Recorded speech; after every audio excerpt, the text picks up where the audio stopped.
Hello, എല്ലാവർക്കും നമസ്കാരം. ഞാൻ ഏതാണ്ട് 2 വർഷം മുമ്പ് ഒരു വീഡിയോ ചെയ്തിട്ടുണ്ടായിരുന്നു. മലയാളത്തിലെ മികച്ച കുറ്റാന്വേഷണ നോവലുകൾ എന്നായിരുന്നു ആ വീഡിയോയുടെ പേര്. ആ വീഡിയോ ഒരുപാട് പേര് കാണുകയും അവർക്കെല്ലാം അത് ഇഷ്ടമാവുകയും ഇപ്പോൾ ഏതാണ്ട് 20,000-ലധികം വ്യൂസ് പോവുകയും ചെയ്തിട്ടുണ്ട്. ഈ വീഡിയോ കൊണ്ട് ഇഷ്ടപ്പെട്ട ആൾക്കാരുടെ എല്ലാം അന്ന് തൊട്ടുള്ള ഒരു അഭ്യർത്ഥനയായിരുന്നു അതിൻ്റെ ഒരു 2ാം ഭാഗം. 2 വർഷമായാലും നിങ്ങൾ ആ വീഡിയോ ചെയ്തിട്ട് അതിന് ശേഷം ഇറങ്ങിയ നോവലിനെ പറ്റിയൊക്കെ നിങ്ങളൊരു വീഡിയോ ചെയ്യണം എന്നാവശ്യപ്പെട്ടുകൊണ്ട് കുറേ പേര് എന്നോട് കമൻസ് ഒക്കെ ഇട്ടിട്ടുണ്ടായിരുന്നു. അവരുടെ എല്ലാം ഒരു അഭ്യർത്ഥന മാനിച്ചുകൊണ്ട് ഇപ്പോൾ ഞാൻ അങ്ങനെ ഒരു വീഡിയോ ചെയ്യുകയാണ്. ആ വീഡിയോ പുറത്തിറങ്ങിയതിന് ശേഷം മലയാള സാഹിത്യത്തിൽ ഇറങ്ങിയ കുറ്റാന്വേഷണ നോവലുകളാണ് ഞാൻ ഈ വീഡിയോയിലൂടെ നിങ്ങൾക്ക് പരിചയപ്പെടുത്താൻ പോകുന്നത്. ആ വീഡിയോയിൽ ആൾറെഡി പറഞ്ഞ നോവലുകളെ പറ്റി ഞാൻ ഈ വീഡിയോയിൽ ഞാൻ തീരെ പരാമർശിക്കുന്നില്ല. അപ്പോൾ നമുക്ക് നമ്മുടെ വീഡിയോയിലേക്ക് വരാം. കാലം മാറുന്നതിനനുസരിച്ച് കുറ്റങ്ങളുടെ സ്വഭാവത്തിൽ മാറ്റം വരുന്നുണ്ട്, അതിൻ്റെ മോട്ടീവിൽ മാറ്റം വരുന്നുണ്ട്, അതിൻ്റെ മോഡസ് ഓപ്പറൻഡ് മാറ്റം വരുന്നുണ്ട്, അതിൻ്റെ അന്വേഷണ രീതിയിലും മാറ്റം വരുന്നുണ്ട്. പണ്ടൊക്കെ കൊലപാതകങ്ങളൊക്കെ നടന്നിരുന്നത് അല്ലെങ്കിൽ കുറ്റകൃത്യങ്ങൾ നടന്നിരുന്നത് മണ്ണ്, പെണ്ണ്, പണം ഈ 3 കാര്യങ്ങൾക്ക് വേണ്ടി ആയിരുന്നെങ്കിൽ ഇപ്പോൾ അതിനുള്ള പേർപ്പസുകൾ അല്ലെങ്കിൽ അതിൽ കാരണങ്ങൾ പല വിധത്തിൽ മാറി മറിഞ്ഞുകൊണ്ടിരിക്കുകയാണ്. ഇപ്പോൾ പുതിയ സാങ്കേതിക വിദ്യ അനുസരിച്ചിട്ട് ബിറ്റ് കോയിൻ ഇടപാടുകളും ഷെയർ ട്രേഡിങ്ങുകളും മെഡിക്കൽ രംഗത്തുള്ള കിടമത്സരങ്ങളും ഒക്കെയാണ് പുതിയ പുതിയ ക്രൈമുകൾക്കുള്ള ഇതിവൃത്തങ്ങളായിട്ട് മാറുന്നത്. അതിൻ്റെ അന്വേഷിച്ച് കണ്ടുപിടിക്കുന്ന രീതിയിലും ഒരുപാട് വ്യത്യാസങ്ങൾ സംഭവിക്കുന്നുണ്ട്. ടെക്നോളജി പുരോഗമിക്കുന്നതനുസരിച്ച് നമ്മുടെ കുറ്റകൃത്യങ്ങളിലും ഒരുപാട് മാറ്റങ്ങൾ വന്നിട്ടുണ്ട്.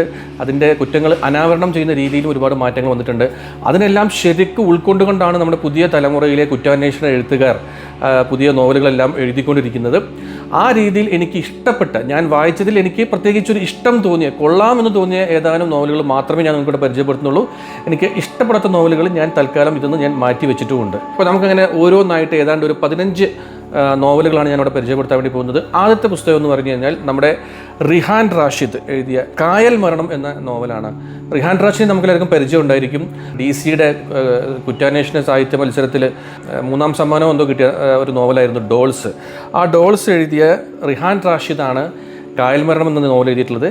അത് നമ്മുടെ ഈ വൈപ്പിൻ അല്ലെങ്കിൽ കുമ്പളങ്ങിയൊക്കെ പോലുള്ള ഒരു തുരുത്തിൽ നടക്കുന്ന, വെള്ളത്താൽ ചുറ്റുപെട്ട് കിടക്കുന്ന ഒരു ഒറ്റപ്പെട്ട ദ്വീപിൽ നടക്കുന്ന ഒരു കഥയായിട്ടാണ് റിഹാൻ റാഷിദ് ഈ കായൽ മരണം എന്നുള്ള നോവലിനെ പുള്ളി വരച്ചിരിക്കുന്നത്. വളരെ നല്ലൊരു നോവലായിട്ട് എനിക്ക് തോന്നി.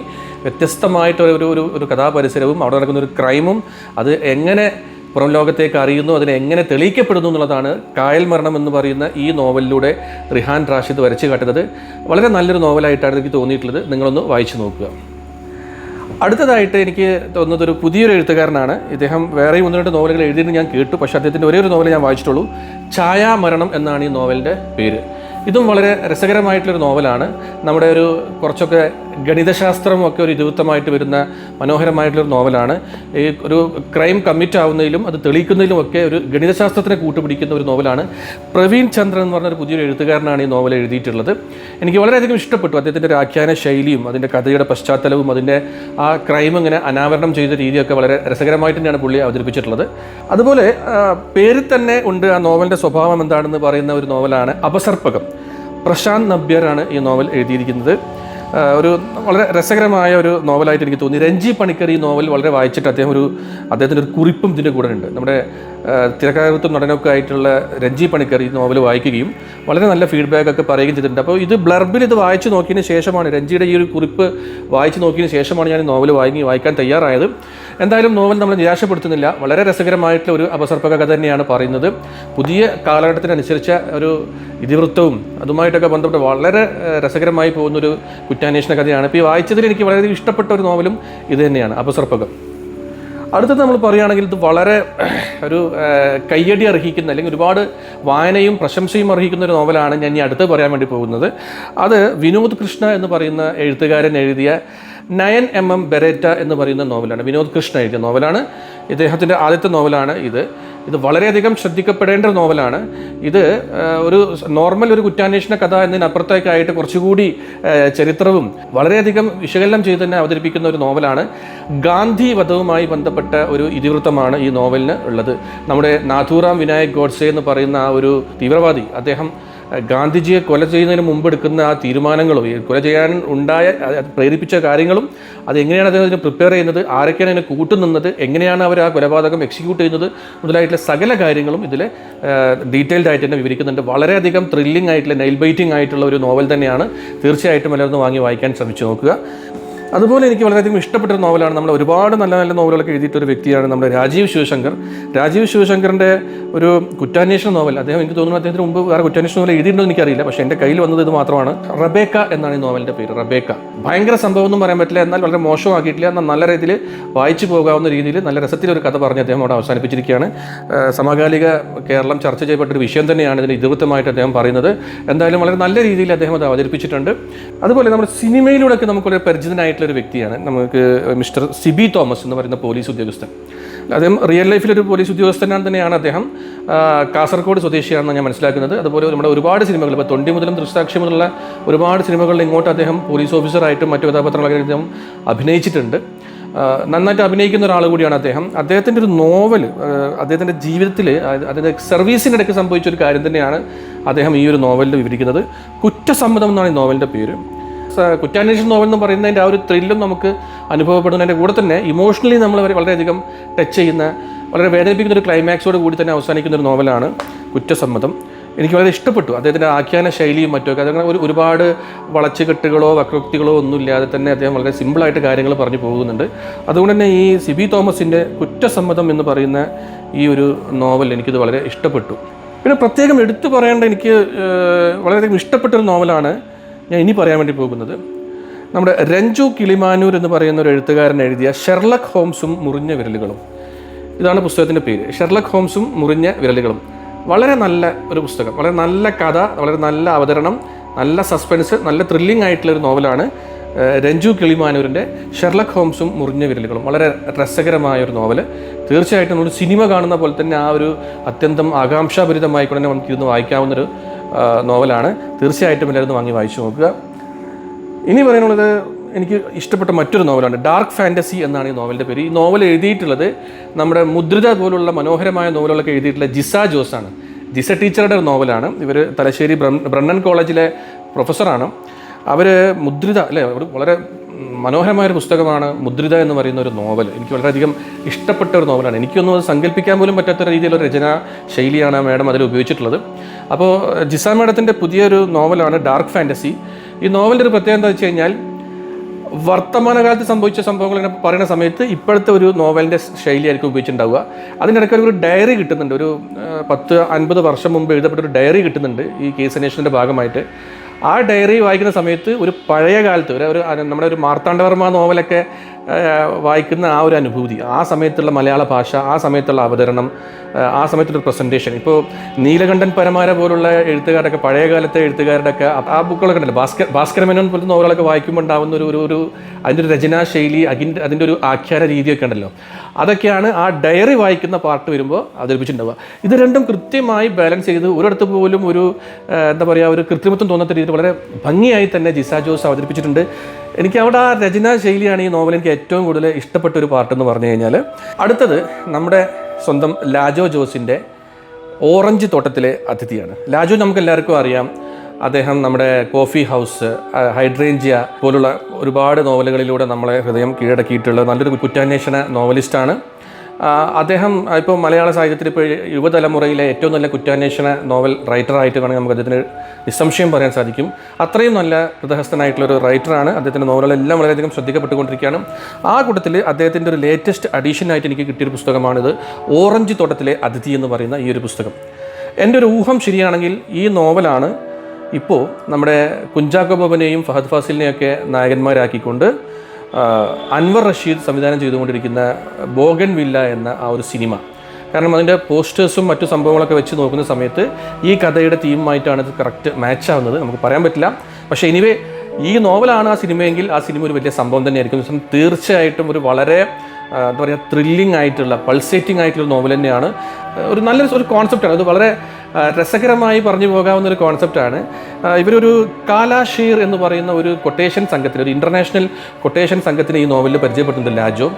അതിനൊരു പ്രത്യേകത എന്താ വെച്ച് കഴിഞ്ഞാൽ, ഇങ്ങനെയൊക്കെ നമ്മുടെ നാട്ടിൽ സംഭവിക്കുന്നുണ്ടോ, ഇങ്ങനെയൊക്കെയുള്ള കൊട്ടേഷൻ ടീമുകൾ നമ്മുടെ നാട്ടിലുണ്ടോ എന്നുള്ള ഒരു അത്ഭുതത്തോടു കൂടി നമ്മൾ ചിന്തിച്ചു പോകുന്ന രീതിയിലുള്ള അറിവുകളാണ് ഇതിൽ തരുന്നത്. ആ കൊട്ടേഷൻ സംഘത്തിൻ്റെ പ്രവർത്തന രീതികൾ, അവരെങ്ങനെയാണ് ഒരാളെ കൊല്ലാൻ തീരുമാനിച്ചു കഴിഞ്ഞാൽ അത് സ്കെച്ച് ഇടുന്നത്, അതെങ്ങനെ എക്സിക്യൂട്ട് ചെയ്യുന്നതായിട്ട് സകല കാര്യങ്ങളും ലാജു ഇതിൽ വിവരിച്ചിട്ടുണ്ട്. വളരെയധികം റിസർച്ച് ചെയ്തിട്ട് തന്നെയാണ് അദ്ദേഹം ഈ നോവൽ എഴുതിയിട്ടുള്ളത്. ഈ പറഞ്ഞ കൂട്ടത്തിൽ എനിക്ക് ഏറ്റവും ഇഷ്ടപ്പെട്ട ഒരു നോവൽ എന്ന് വേണമെങ്കിൽ എടുത്ത് പറയാവുന്ന പുസ്തകമാണ് ലാജോയുടെ ഓറഞ്ച് തോട്ടത്തിലെ അതിഥി എന്ന് പറയുന്ന ഈ പുസ്തകം. എല്ലാവരും ഒന്ന് വായിച്ചു നോക്കുക. അടുത്തത് സിബി ജോൺ തൂവൽ എന്ന് പറയുന്ന ഒരു എഴുത്തുകാരൻ എഴുതിയ എംബാർഗോ എന്ന് പറയുന്ന ഒരു നോവലാണ്. അത് കുഴപ്പമില്ലാത്ത രീതിയിലുള്ള ഒരു സൈക്കോളജിക്കൽ ത്രില്ലർ എന്ന് വേണമെങ്കിൽ നമുക്ക് പറയാം. ഒരു കുറച്ച് സൈക്കോളജി ഒക്കെ കടന്നു വരുന്ന രീതിയിലുള്ള നല്ലൊരു ത്രില്ലർ നോവലാണ് എംബാർഗോ. നന്നായിട്ടുണ്ട്, നിങ്ങളത് ഒന്ന് വാങ്ങി വായിച്ചു നോക്കുക.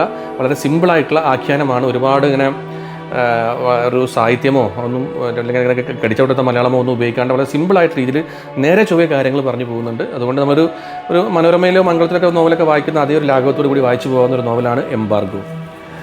അതുപോലെയാണ് അനൂപ് SP എഴുതിയ അന്വേഷണ ചൊവ്വ എന്ന് പറയുന്ന ഒരു നോവൽ. നമ്മൾ കൃത്യമായി പറയുകയാണെങ്കിൽ അന്വേഷണ ചൊവ്വ എന്ന് പറയുന്ന യൂട്യൂബ് ചാനലിന് വേണ്ടി അവർ നാട്ടിൽ നടക്കുന്ന ചില ക്രൈമുകളൊക്കെ അനാവരണം ചെയ്യുകയാണ്.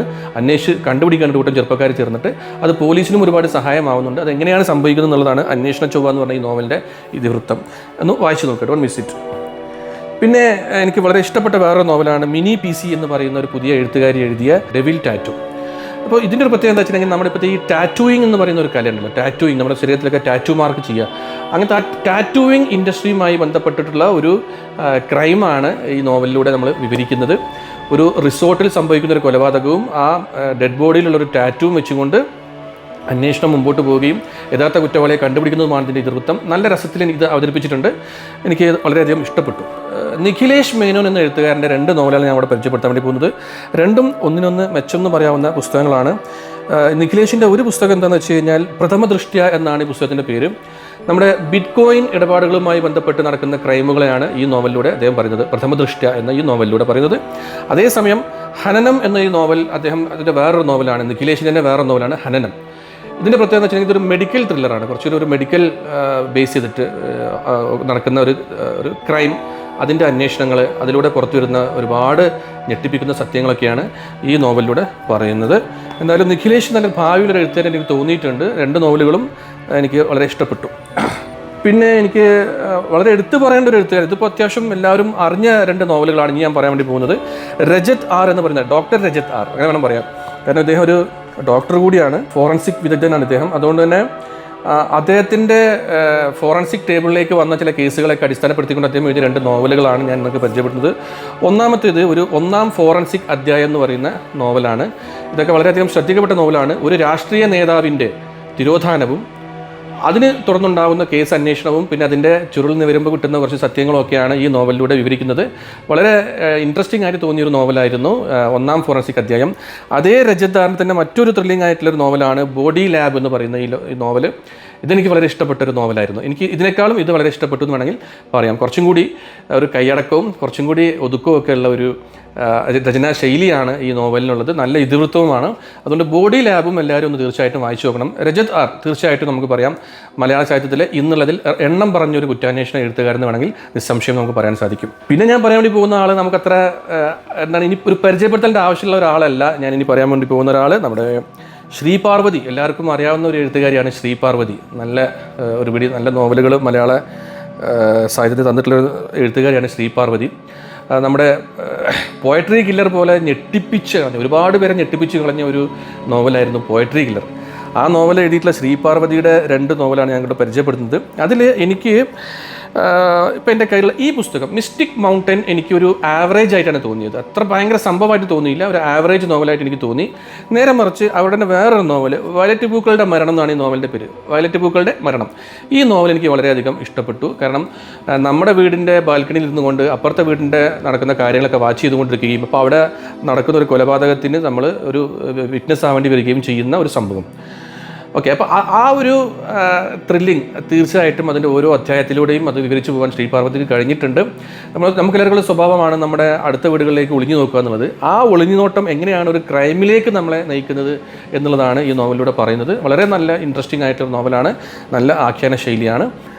നെക്സ്റ്റ് എനിക്ക് പറയാനുള്ളത് ഒരു എഴുത്തുകാരൻ്റെ 4 പുസ്തകങ്ങൾ എനിക്ക് ഒരുമിച്ച് വാങ്ങാൻ സാധിച്ചു. അത് 4 അല്ല 3 പുസ്തകങ്ങൾ. ഇത് എഴുത്തുകാരൻ്റെ പേര് അൻവർ അബ്ദുള്ള എന്നാണ്.